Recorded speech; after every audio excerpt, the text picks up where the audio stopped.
Senhor esteja convosco. Ele está no meio de nós. Proclamação do Evangelho de Jesus Cristo segundo Mateus. Glória a vós, Senhor. Naquele tempo, Jesus falou às multidões e aos seus discípulos e lhes disse: os mestres da lei e os fariseus têm autoridade para interpretar a lei de Moisés. Por isso deveis fazer e observar tudo o que eles dizem, mas não imiteis suas ações, pois eles falam e não praticam. Amarram pesados fardos e os colocam nos ombros dos outros, mas eles mesmos não têm dispostos a movê-los nem sequer com o dedo. Fazem todas as suas ações só para serem vistos pelos outros. Eles usam faixas largas com trechos da Escritura na testa e nos braços e põem na roupa longas franjas. Gostam de lugar de honra nos banquetes, dos primeiros lugares nas sinagogas. Gostam de ser cumprimentados nas praças públicas e de serem chamados de mestres. Quanto a vós, nunca vos deixei chamar de mestre, pois um só é vosso mestre, todos vós sois irmãos. Na terra não chameis a ninguém de pai, pois um só é vosso Pai, aquele que está nos céus. Não deixeis que vos chame de guias, pois um só é vosso guia, Cristo. Pelo contrário, o maior dentre vós deve ser aquele que vos serve. Quem se exaltar será humilhado, e quem se humilhar será exaltado. Palavra da salvação. Glória a vós, Senhor. Então, mais uma vez, Jesus fala do comportamento dos fariseus e dos mestres da lei. Então, como já é conhecido de nós todos, os fariseus eram homens religiosos, profundamente piedosos. Eles rezavam todos os dias, mais até mesmo do que nós. Conheciam as Santas Escrituras muito mais do que nós, porque eles conheciam na linguagem original da Bíblia. Mas Jesus, ele percebe umas falhas nos fariseus. E uma das falhas que Jesus diz no Evangelho, que eles dizem, mas não fazem. Ou seja, a doutrina que os fariseus pregavam era uma doutrina boa, baseada na lei e nas Santas Escrituras. Então até aí não tem problema. Nós podemos escutar e praticar aquilo que os fariseus dizem. É o próprio Jesus que diz a seus discípulos: a doutrina é boa, mas o problema dos fariseus é que eles não praticam aquele que dizem. É como o esposo que diz para sua esposa: eu te amo, com palavras belas, com palavras doces, mas na prática esse esposo trai a sua esposa constantemente. Então o que adianta, querido irmão, querida irmã, palavras sem vida? São palavras estéreis que não têm sentido nenhum para nós.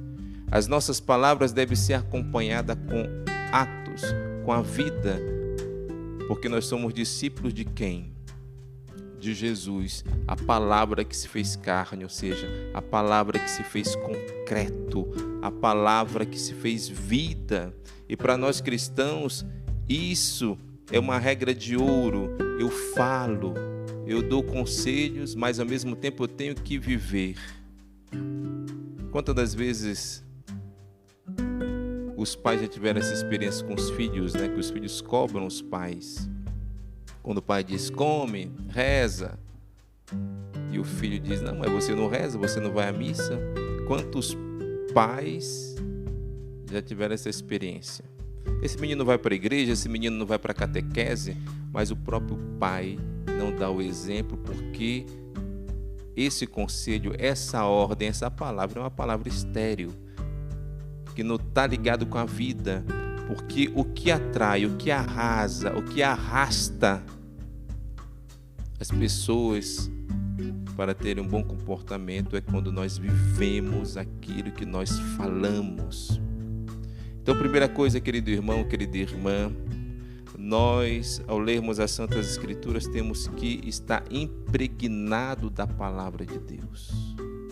Porque quando Deus fala para cada um de nós, Ele sopra o seu Espírito. Eu estou falando aqui com vocês, está vindo uma palavra, não é verdade? Mas está vindo também um sopro da minha boca. Palavra e sopro, palavra e Espírito Santo. Porque se fosse só palavra, a nossa religião seria uma religião morta. Mas quando nós escutamos a palavra de Deus, nós recebemos o Espírito Santo para pôr em prática essa palavra que Deus nos pede. Então, primeira coisa, nós temos que nos alimentar dessa palavra. Ah, padre, eu não conheço, não gosto de ler a Bíblia. Ali no Antigo Testamento é difícil para compreender. Então, façamos o seguinte nessa quaresma. Possamos meditar o Evangelho do dia. A Igreja Católica é organizadíssima. Todo dia tem uma leitura, todo dia tem um salmo, todo dia tem o Evangelho. Então pega ali uma palavra, reza essa palavra e vou mastigando essa palavra e vou ao mesmo tempo me enchendo do Espírito para pôr essa palavra em prática.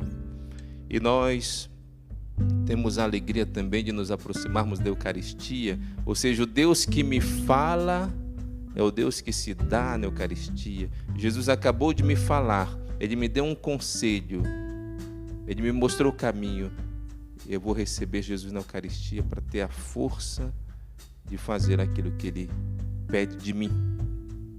Então não sejamos pessoas que dizem, mas não fazem, mas que sejamos pessoas que comem da palavra de Deus, vivem dessa palavra e põem essa palavra em prática. E o próprio Jesus, Ele fala, aquele que ouve estas minhas palavras e a põe em prática, é o que? É comparável como o homem que edificou sua casa na rocha. Vieram os ventos, vieram as tempestades, mas a casa não cai porque está firme na rocha. Mas aqueles que ouvem as minhas palavras e não põem em prática, diz Jesus, é comparável a um homem que edificou sua casa na areia. Ou seja, não tem solidez nenhuma. Vem o vento, vem a tempestade, a casa cairá. E que isso não possa acontecer conosco, querido irmão e irmã, que possamos realmente vivenciarmos essa palavra de Deus e pôr em prática. Louvado seja nosso Senhor Jesus Cristo. Sempre seja louvado.